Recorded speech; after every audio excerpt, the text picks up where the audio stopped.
I talk a lot on this channel about the keto diet, about the importance of building muscle through resistance training and intermittent fasting. Well, in today's video, I'm gonna give you a much better way to apply intermittent fasting to your weight loss journey that is not only gonna be easier for you to actually follow in the majority of the population, but it's also going to slow metabolic breakdown. What does that exactly mean? Well, it's going to help you avoid those dreaded plateaus. Now, before we dive right into this, for those of you who don't know who I am, my name is Ernst. I'm an intermittent keto fasting coach who has lost 70 pounds in 7 months using the combination of all three of those things that I just told you: keto, strength training, and intermittent fasting.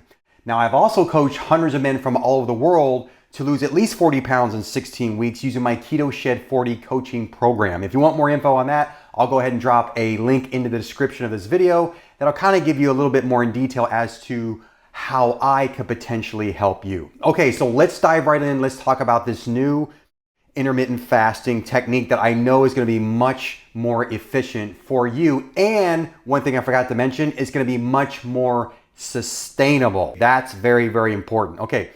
I want to start with asking you a question. Let's just say I gave you a meal plan that consisted of, let's just keep it real basic, 1,800 calories. Okay, so let's just say in order for you to lose weight, you got to be eating 1,800 calories. And you're going to do this over the course of your weight loss journey. So let's just say hypothetical, you want to lose 40 pounds like in my Keto Shed 40 program. In about 16 weeks, you can lose those 40 pounds provided that you're in a calorie deficit at those 1,800 calories. So there's one scenario. So let's take that. Now let's compare it to another scenario where I tell you, hey, I need you to eat maybe 500 calories for just 3 days. And then the other 4 days, you can eat at maintenance calories. So let's just say, for example, in order for you to maintain weight, let's say that's 2,500 calories. Which scenario do you think would be much more sustainable and is actually going to prevent you from hitting those dreaded plateaus? Well, this is called blast fasting. That was scenario number 2. So let me explain why I believe and know that this works way better than you staying in a consistent calorie deficit over the course of 16 weeks, like I gave you an example 1. What blast fasting is going to do, let's just give you an example. Let's say I need you to eat 500 calories on Monday, Tuesday, and Wednesday, and the other 4 days you can just eat at maintenance, 2,500 calories. Don't you think you would probably adhere to that much better than trying to count every calorie, 1,800 calories over the course of 16 weeks? Of course, it would be 10 times easier. Now, what this would be called is the 3-4. Or you could do what's called the 4-3. So the 3-4 is what I just explained. You're going to eat 500 calories for 3 days, and you're going to eat at maintenance calories the other 4 days. Now, if you really want to push the envelope because you've got some intermittent fasting under your belt and you've been doing this a while, then go ahead and eat 500 calories for 4 days, and then on 3 days, you can eat at maintenance. That approach is going to be much more sustainable than you eating 1,800 calories over the course of 16 weeks. Now, what would be an excellent example of getting in 500, let's just say you're gonna do this. What are some foods that you can eat that only equal 500 calories? Well, I kind of did this about a month ago. It's called my alternate day egg fast. And I basically calculated the calories. If you eat 6 whole eggs with like just under a tablespoon of grass-fed butter, that's going to be 500 calories. That would be the perfect way to approach this new way of intermittent fasting called blast fasting. This is going to help slow down that metabolic rate so you're not like hitting those plateaus, because here's typically what happens to a lot of people, right? They go on a weight loss plan, they're eating their 1,800 calories, and then somewhere around month 2, 3, what happens? You hit the plateau, and it's because your body has conditioned itself to survive based on 1,800 calories. Your body's essentially adapted to that way of eating. So what do people typically do? Well, I'm gonna go ahead and cut my calories to 1,600 calories, okay? So now you're eating 1,600 calories for a while, and then what happens? You plateau again. What are you gonna keep doing? You see the pattern here? Are you gonna cut down to 1,400 calories, then 1,200 calories?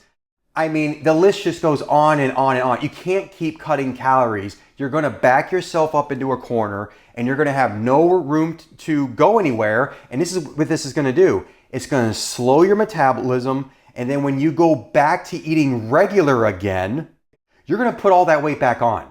I'm guilty of this. I've done this where, I've done OMAD for like 30 to 60 days. I would eat 1 meal a day. Now, eventually I'm going to go back to eating 2 meals a day, right? Well, what happens when you do that? You're going to put all that weight back on. So it's a much better approach to do what's called blast fasting, where you're in a severe calorie restriction for just 3 or 4 days out of the week. That's it. And then you can eat normal the rest of the week. Much, much better approach. You've been watching this channel long enough. I've talked about all kinds of ways to fast. I've done OMAD. I've done the 20 and the 4, the 16-8, the 18-6. 5-day fast, 48-hour fast, my alternate day fasting. And out of all those, blast fasting is going to be a much better approach for you if you want to avoid the plateaus and you want to make this sustainable. I mean, just think about it, right? Most people can go without food for just a day. You can stay busy enough to not eat food for a day. And I'm sure you could stay busy enough throughout your days if you're going to do those, 3 days of 500 calories. I'm sure you can find things to do to distract you so you're not overly thinking about food all the time, okay? I mean, just imagine how much more productive and more work you can get done in your day if you're not constantly thinking about food. So I would recommend to try this approach. I'm actually going to be sharing this with my clients as well. It's going to be a much better approach and it's going to make this more sustainable, because at the end of the day, you can't just keep eating the same caloric deficit over a long period of time and continue to lose weight. You're going to plateau, you're going to hit a wall, and you're not going to make any progress. And the last thing you want to do is to keep cutting calories, because eventually you're not going to be eating at all. We can't have that happen. Or doing just crazy amounts of cardio, which a lot of people do. A lot of people cut their calories too severe. They're doing a bunch of cardio and they wonder why they plateau. And then when they go back to eating normal again, they put all that weight back on, and guess what happens every January 1st?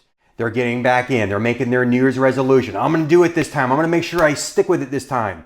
And most people never fail. Here we are. Most people actually do fail. Excuse me. Here we are in spring, for instance, right? And you start to notice the gyms start to get a little lighter. People start to get sloppy with their diets. And it's because they didn't choose something that was sustainable. So try that. Try blast fasting, where you're doing 500 to 600 calories for 3 to 4 days, and then just kind of eat at maintenance level for the rest of the week. Now, you may be curious as to well, I don't even know what my maintenance calories is. I'm going to give you a real simple formula. Just take your body weight in pounds and multiply by 14 to 15. That's going to be your maintenance calories to maintain weight. All right. Now, if you've been dieting for a long period of time, I would not suggest that you go right back to maintenance on those days. You may have to slowly increase those calories over time, all right? If you're someone who's been doing OMAD for 30 to 60 days, you want to be very careful with this, just going right back to maintenance. You may have to do what's called reverse dieting, where you're kind of slowly increasing calories over a period of time, all right? But that's a totally separate video. So if you're on your weight loss journey and you're noticing you're just really struggling at sticking to your calories or your fasting plan because you've been doing a lot of OMADs, maybe you're doing a lot of prolonged fasting, try this approach. Try blast fasting, and I think you'll be surprised at how much more sustainable it is and how much more weight you'll actually lose, all right?